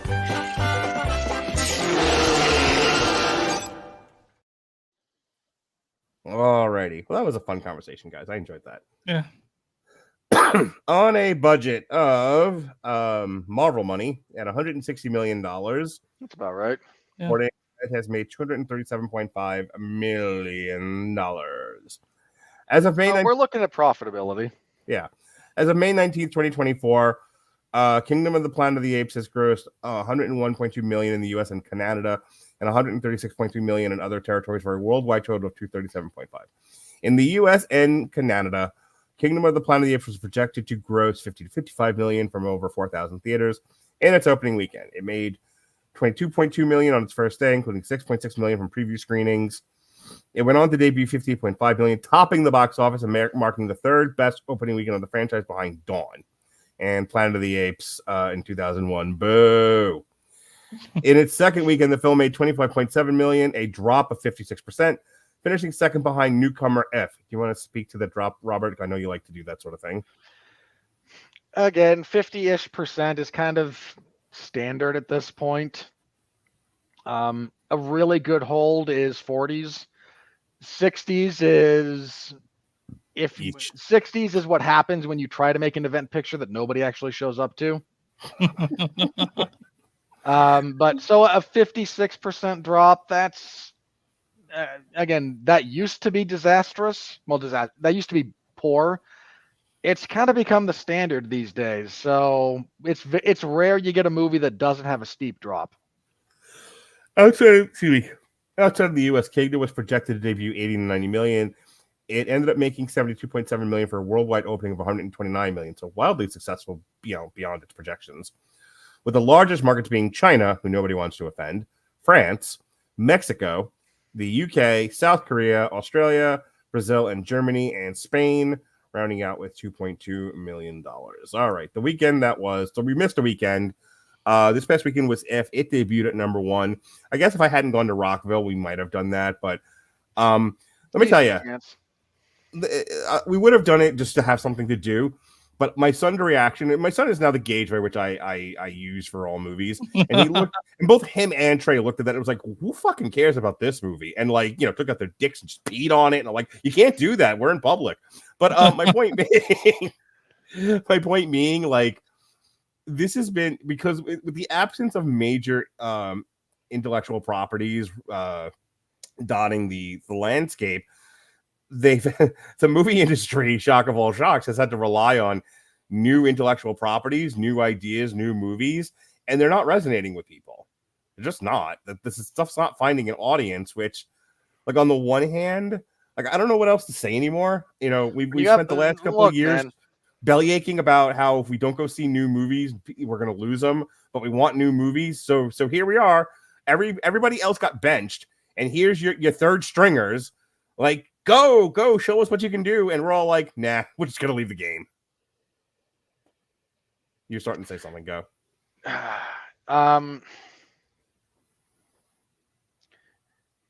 I forgot what it was. It was more of a silly joke than anything. But no, you're exactly right.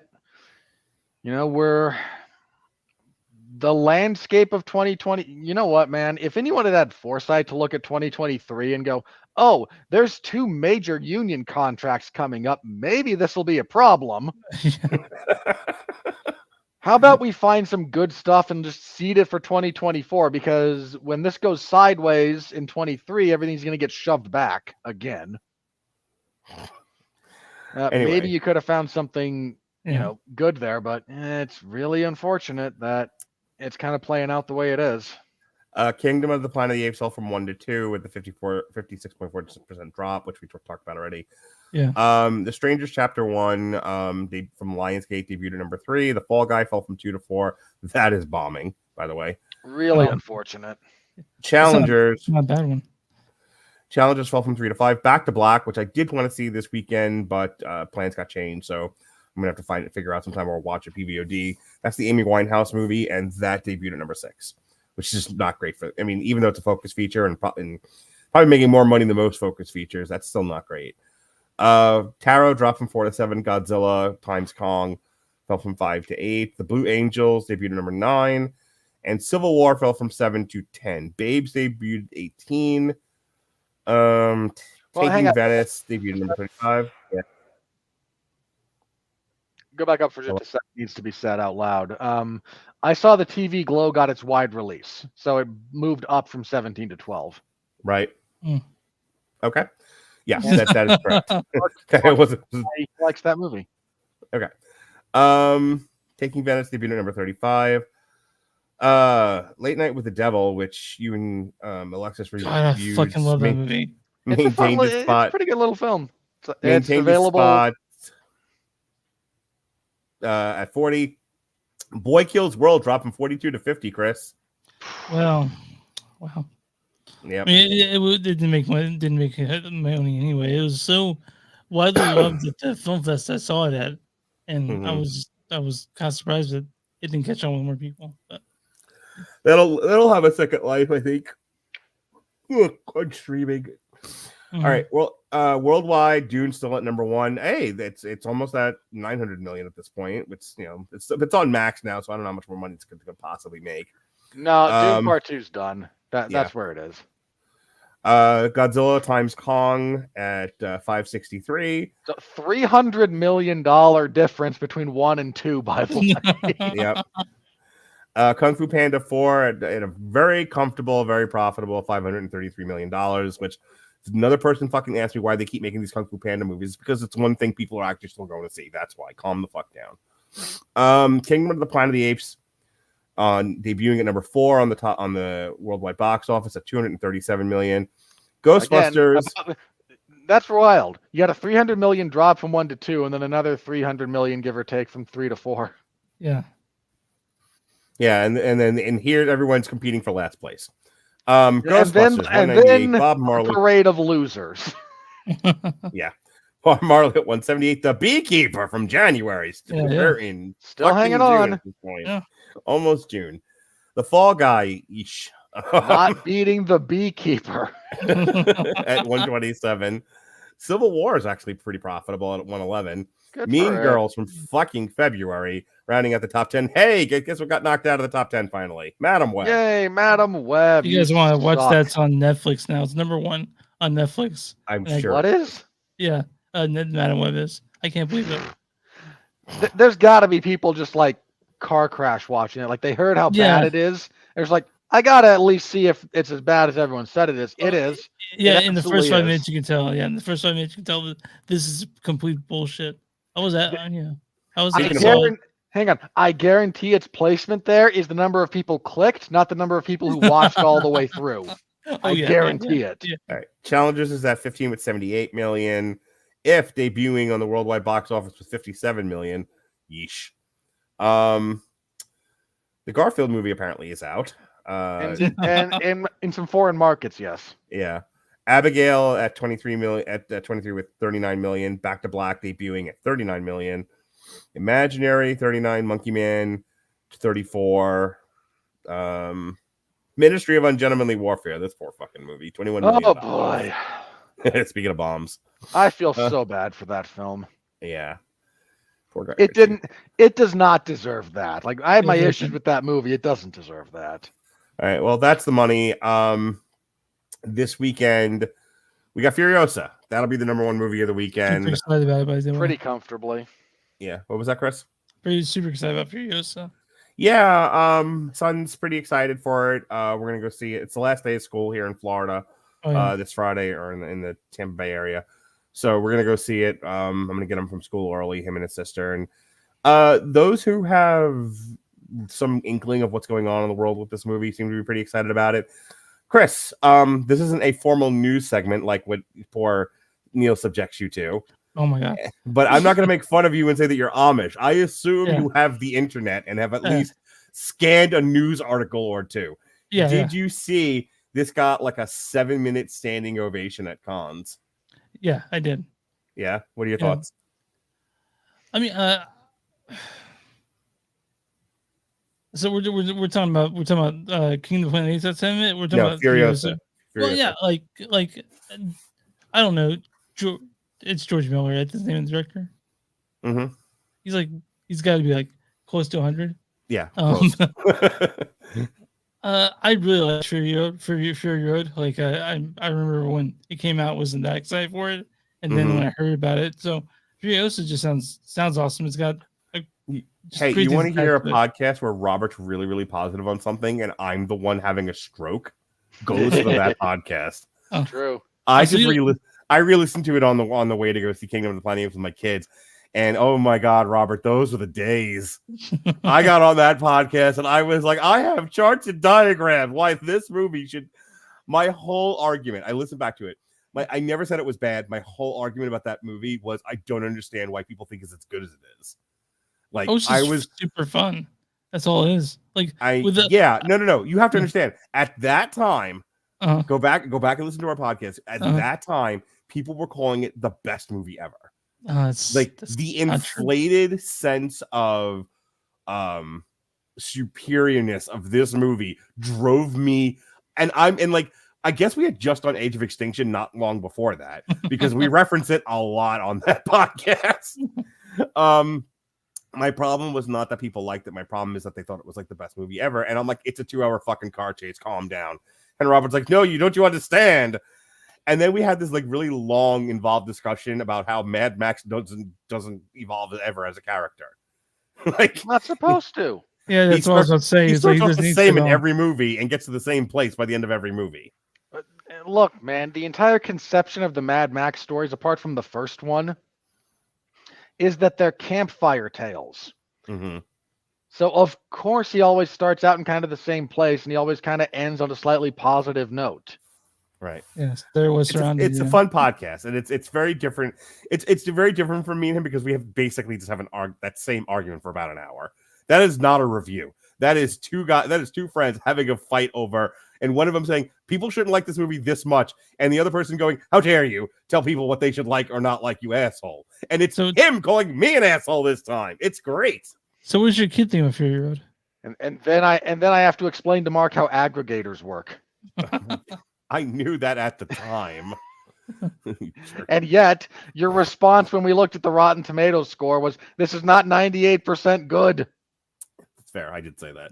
It's also just means like, did they like it or didn't they? I understand that now. I did not react the way I should have. He's really excited for Furiosa. So is his sister. I showed him and Trey Fury Road. I don't remember if I made Lily sit down and watch it or not. I don't know. They were all traumatized by the milking scene, as you would be. But one brief scene as we pan over it. Get over yourself. I mean, honestly, once you see the guitars with fire shooting out of it, I was like, "Yeah, this is pretty awesome." They're like a 10 and 12-year-old boy. They thought it was awesome. Yeah, the review line from Fury Road was, if the Road Warrior is what happens when a 5-year-old shoots a movie with his Hot Wheels, this is that same kid at 13 hopped up on Mountain Dew and lighting his Hot Wheels on fire. It's awesome. I still love that line, that review. It's a good line. Yeah. So manages to completely miss the emotional core of Fury Road, which is actually really strong. But so it'll be the number 1 movie of next weekend. So this thing has to make back up again.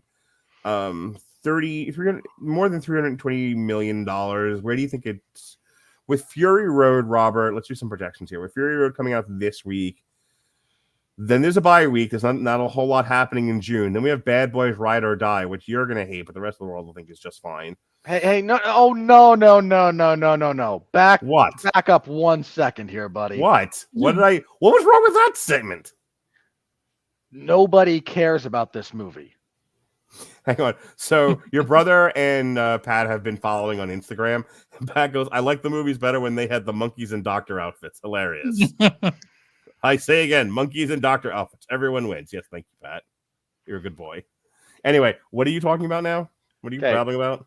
You deciding that once again I am now like some snob looking down my nose at people with respect. You're gonna hate Bad Boys 5 or whatever number we're on now. 4 up to 4. Thank you. But everyone else, no one's gonna go see that. No one's gonna go see that movie. Did you think it's crazy that Bad Boys 3 called Bad Boys for Life? Yes, it was. Yeah, I was like, why would they fucking do that? Like, I mean, they're gonna do a stupid pun, dude, for the 4th movie. Right. You know? But There's no reason for this to be a franchise other than Will Smith's ego and Martin Lawrence's desperation for work. there's one good scene in the last one. One good scene. Again, I won't even give you that. We reviewed it. It sucked. Can I tell you how many times every time we see the trailer, my son looks at me and goes, I can't wait for this movie. This is his Avengers Endgame. He's going to watch it. Hang on, no. Let me fast forward to the end of this for you. He's going to watch it. He's going to come out and he's going to hate himself for having wanted to see it. I'm debating whether or not I want to show him the other 3 before we see it. You have to. You have to at least show him the first one. The first one's the only one that's any good. It's forgettable. No, I still say, and I said this on the Long Road to Ruin at the time. Do it. Them driving downhill to the Dominican Republic, destroying every fucking house in their path, is still the best part of Bad Boys 2. Okay, that's like being the world's tallest midget. Bad Boys 2 is a mess. Yeah. Oh no, I said that at the time, but that end sequence saves the whole movie for me. Bad Boys 2 sucks out loud. And then for some reason, like 15 years later, they decided to do a 3rd one. Yeah, this 4th one seems utterly unnecessary, but hey, Hollywood. So my question to you is... It's not just unnecessary, it's going to bomb. It's going to lose money. A lot of it. So Furiosa looks like it's going to be a big hit. It's being critically acclaimed. There seems to be some interest in it. We'll see how well it does. You know, it's a little hard to gauge right now. But there at least seems to be there was a lot of marketing going into this. And not a lot of competition in June. That was the point of me starting this whole speech, was that Furiosa has a lot of June real estate to play with. True. 1, Bad Boys doesn't come out until the 7th. It'll win its weekend, but will it cut into Will it cut into Fury Road? Hey, look, it'll win its weekend with like a $15 million weekend. That's how bad that's going to go. Yeah. And then you have Inside Out 2, which won't matter. It'll win its weekend more than likely, but it's not cutting into fucking Fury Road. And then you have the Bike Riders, which we're going to see and nobody else will. I'm going to see it too. And then the next big movie that's coming out that isn't an animated feature or a 100-year-old franchise is A Quiet Place Day 1. So my question, Robert, is we're supposed to be talking about Kingdom of the Planet of the Apes here. Where do you see Planet of the Apes kind of dying before it kind of, peters out? 500 million, do you think? Plus or minus 50? I'm more feeling like 420 plus or minus 50. Okay. I'm not trying to dump on this movie here, but it's got stiff competition, and we're already 2 weeks out. Yeah, like you've had a pretty steep drop, and not unexpectedly steep, but still a fairly steep drop your second week. Mm-hmm. You've got other movies coming out that are going to eat into you. This movie will have some legs based on the lack of competition, like you said. But I hate to be a downer here, I really do. But there's a lot. I mean, because we talked last time we did this, I said, what was the movie? I said like it's not really going to hit 300. Mm-hmm. This is going to get a little over 3, but I'm struggling to see 4. I really am. Now, Chris, you are a communist and you don't like money, right? You don't care? Yes. Who gives a fuck? Okay. Got it. Cool. All right. He is the agrarian ideal, Mark. He trades with grains. I was going to say something like maybe the tell my problem with it, but Furiosa is also 2.5 hours long, which there's a long time for movies. Every movie had to be 2.5 hours, but now it's just the big ones that had to be 2.5 hours. So Furiosa is 2.5 hours long, just like I long for the 90-minute. Oh, dude, don't we all? I long for 90 minutes of horny teenagers. Mark Mark longs Ugh. for the 100-minute movie, the way the young children yearn for the mines. We used to have the good sense to put the children in the mines and have them help mine coal. Now we don't, and they all want to play Minecraft and mine coal, and it's just the children yearn for the mines. We should just child labor laws, man. That's when it all started going wrong. That's right. All right. With that said, my silliness aside, here we go with the critical review. Are you ready? No! I said, are you ready? No, God! No, God, please, no! No! No! No! Well, there it is. 81% fresh for the critical score. 79% fresh for the audience score. That's about right. We move that to all critics. It drops to 80. Start that again. It's 81 with all critics. It drops to 66 with top critics. Again, we talked about it, man. This movie is not without its issues. Yeah. The verified audience, 79%. All audience, yeah, virtually the same. The AI writes, carving out a new era for the Planet of the Apes with lovable character. Lovable? It's okay. Bad AI. And rich visuals. Kingdom doesn't take the crown as the best of the franchise, but handily justifies its continued reign. It's I don't like some of the writing tropes being put in there, but the general look, man, this is designed to set up another trilogy of movies, and does it do that somewhat effectively? It kind of does. Mm-hmm. I'm curious in the next one for sure. Let's see here. Don Shanahan, film obsessive. Kingdom of the Planet of the Apes becomes a de facto coming of age and anti-tyranny film instead of its blockbuster host. Inside of its blockbuster host. Sort of. And again, the coming of age stuff is actually kind of the weakest part of this. And it's only anti-tyranny in the most broad and uninteresting of senses. Kempenaar of Film Spotting, top critic. If you rank the four main characters and how compelling they are, it'll arguably be inverse to how much screen time they get. That's wrong. That's not wrong at all. Let's see. A lot of the phrase coming of age story. Did the studio send them that? No, it's very easy to see. Like that is actually a big part of Noah's journey, and so it's just very easy to latch onto. Abby Bernstein of Assignment X, a strong science fiction epic. You're just quoting studio copy. Let's see. Claudia Pugh. This was too much film for her. Of Film Week, KPCC, NPR, Los Angeles, top critic. Dull and confusing.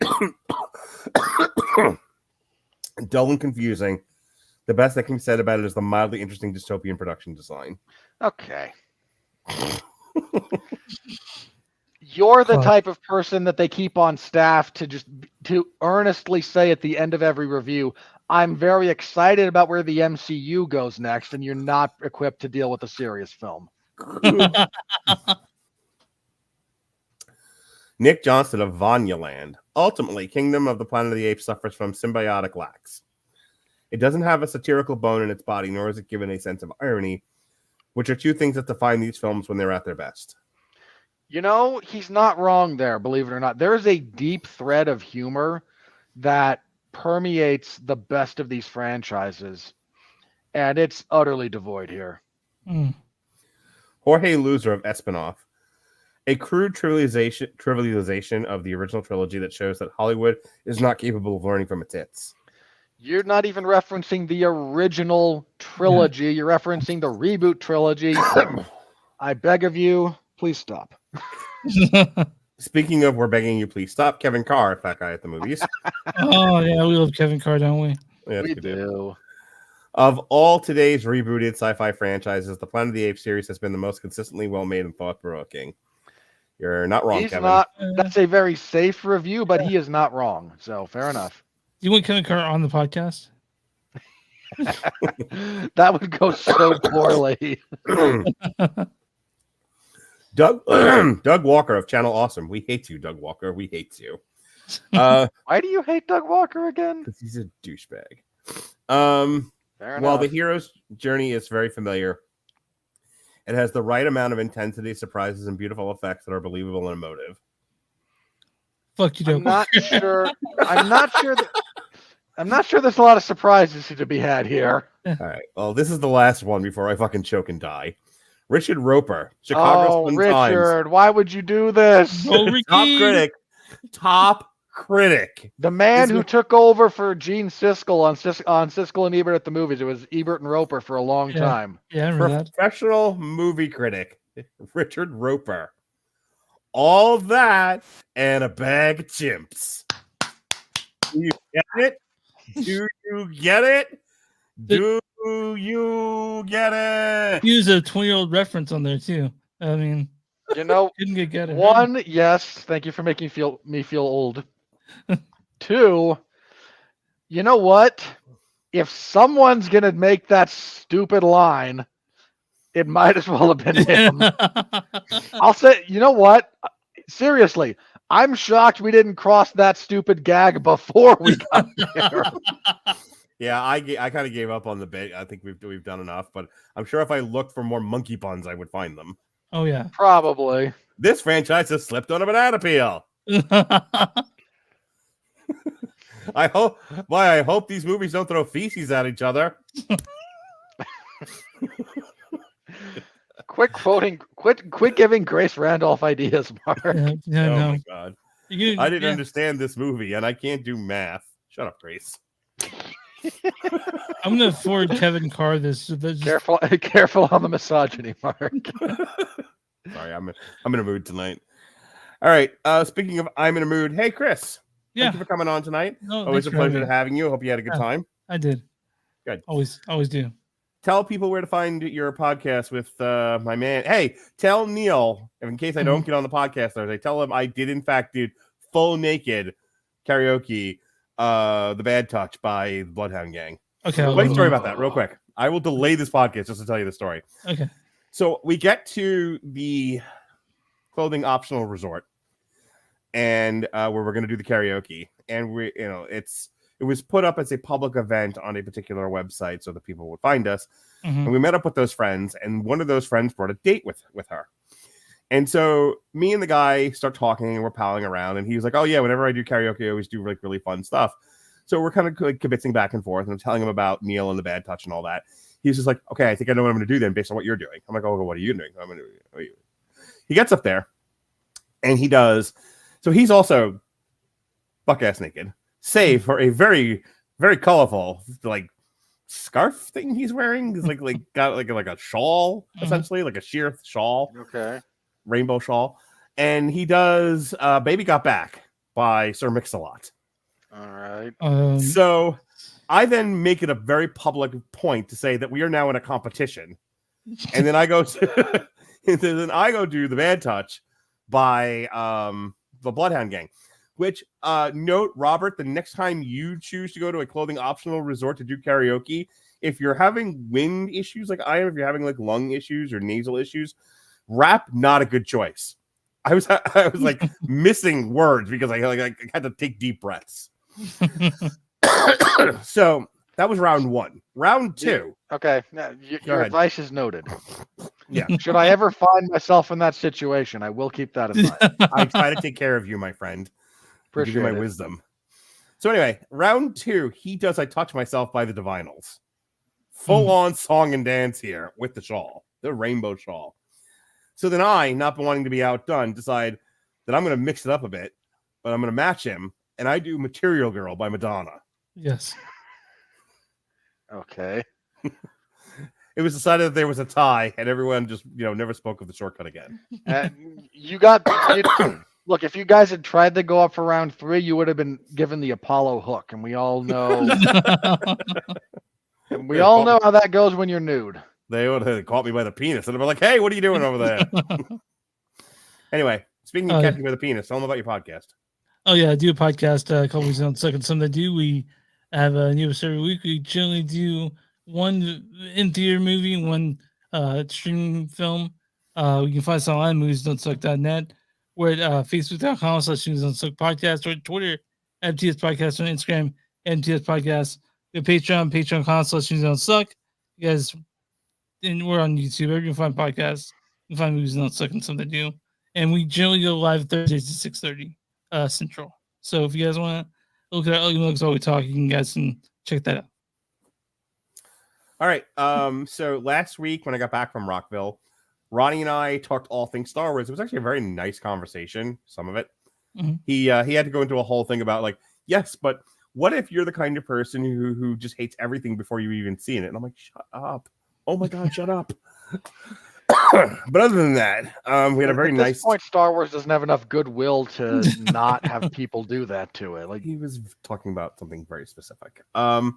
Anyway, besides that, we had a very nice discussion about Star Wars. you eulogized it. It was a very sad occasion because it's dead and buried. And then the next night, myself, Robert Cooper, and Jesse Starcher did our Metal Hammer of Doom jukebox. We played some videos. We talked about Unleash the Archers. Hey, take a drink every time we bring up artificial intelligence on that show. You will die. Hey, we're all gambling on Jesse to vouch for us to the robots. It's kind of the long and the short of this. Tomorrow, Alexis, I believe, is doing her review of X-Men 97, the talk of the town amongst the nerds. People have really been enjoying it, so I think she's going to have on Jesse and some other folks talking X-Men 97 on Disney+. And then Thursday, maybe I'll make your podcast, Chris. Maybe I won't. We'll see what happens. Just let me know. But in the evening time, about 9-ish, myself and Pat Mullen will be talking Fury versus Usyk. Alexander Usyk. What a great fight. What a fun. Dude, I can't tell you how much I stopped watching crappy MMA fights to watch that fight so I'm half-assing coverage for like a fight and a half so I can just watch Fury versus Usyk. It was so good. It really was. I really enjoyed it. It was well worth the wait.